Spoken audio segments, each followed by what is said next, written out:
What is going on, guys? Welcome back to the channel. I'm gonna hop on here and update everyone. The truck's been doing great. That K27, like I said, is really, it's a great turbo. The 5x12 injectors, I have noticed a little bit of a miles per gallon drop. Not significant, but just enough to be able to tell. I guess the main thing I got to get worried about is, well, let me tell you about this. I'm gonna show you guys actually. Yesterday, me and my wife was coming back from town, and we were just sitting at the red light. Thank God, everyone is okay. For right now, my neck is sore a little bit, but they said that's part of it, and my lower back's kind of hurts. Man, I just didn't, out of nowhere, it just hit me. But check that out.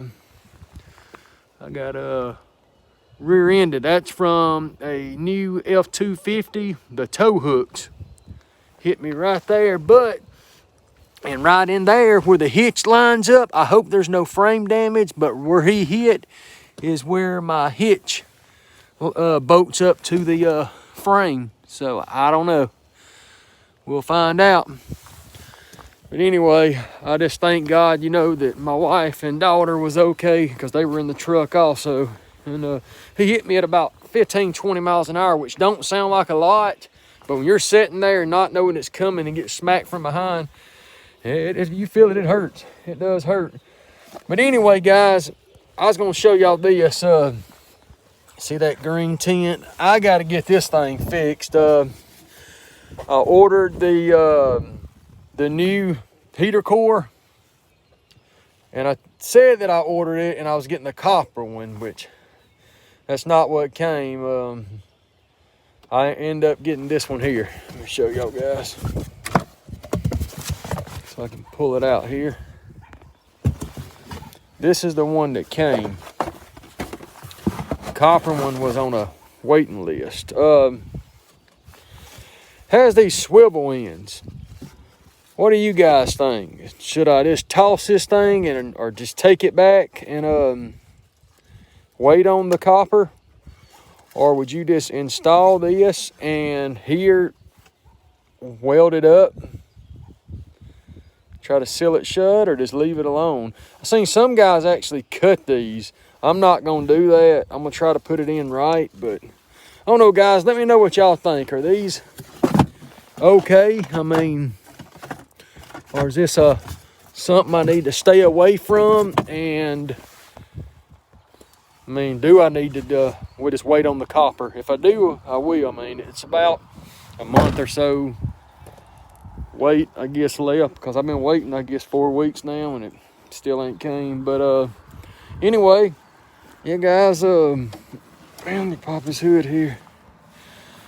And the 12 valves, like I said, it's been doing good. And I love that turbo. So if any of y'all are looking for a towing turbo, man, it's really amazing.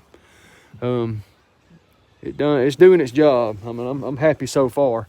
I did notice the other day, which I don't know if a lot of you guys go through the same thing, but I put these in. I took the old injectors out, cleaned the hose really good, make sure there wasn't nothing down in them, put the injectors back, the new ones in, and the number 4 was seeping.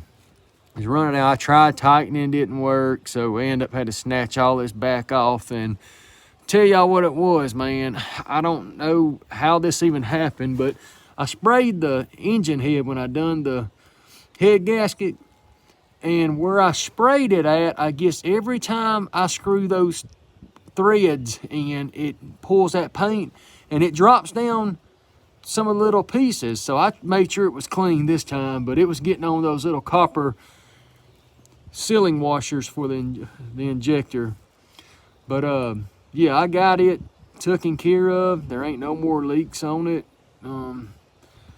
What's coming up after I do the heater core, I want to do another valve lash, and I'm going to do a hot retort, because where I had a problem at before, I want to make sure it doesn't come back, because I don't know, man. I got something coming that's going to help me out on the sanding prep of the block.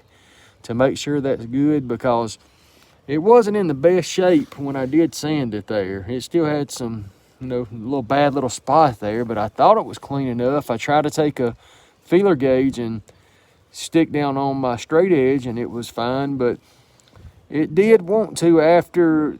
This truck can set overnight, and probably a couple days with it not plugged up to the warmer, to the grid heater, you'll see a little seepage try to come through right up under that thermostat housing on the head.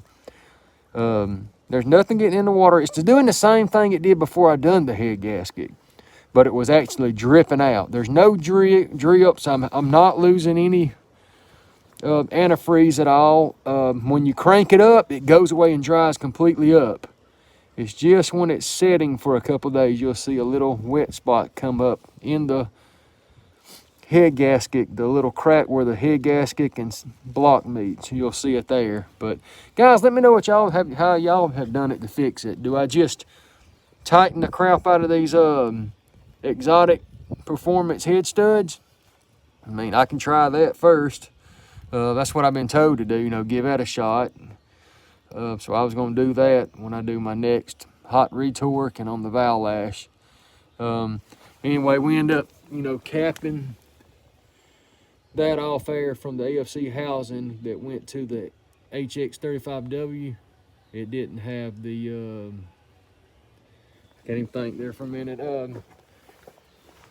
That's where I had to put in the adjustable boost elbow. It ran off from that, so that's how it all worked on this truck. But now this turbo has its own, and I may put that adjustable boost elbow in there.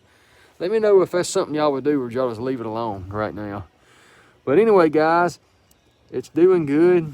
Oh, I did get one of the, let me see if I got it in here, or did I stick it in my other truck? I don't know, I bet it's in the other one. Let's see, I'll show y'all. I've seen a lot of people run this belt. Let me know what y'all think. I mean, I know a lot of times you say this a belt's a belt, and I guess in some cases it is, but this belt here, K280810HD, Napa Auto Parts, but it's the green belt, Fleet Runner by Gates. I was gonna put that belt on and take the other one off and go from there with it. But yeah, I just want to jump on here for a second, update everyone. But yeah, that's the next thing. I got to get that took care of. Like I said, what antifreeze I am losing is going here, but I'm not losing anything out of the block anymore. So I got the block part fixed, and that starts here. But yeah, just let me know what y'all think. Do I use this one? I don't know. Guys, just let me know, what would y'all do, or what kind of look have y'all had out of the swivel in heater cores. And some people have told me also with aluminum, you know, I'd want to stay with that copper because it heats better, which I'm not up north.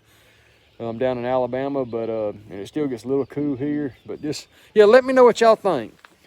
Check the channel out on Instagram, CDP and Performance. Give us a follow.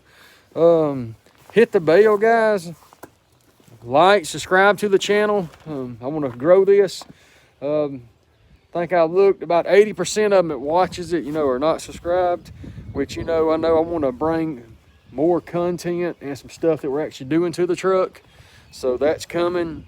And I want to do some giveaways. Anyway, guys, like, subscribe to the channel, hit that bell, and we'll talk to y'all soon.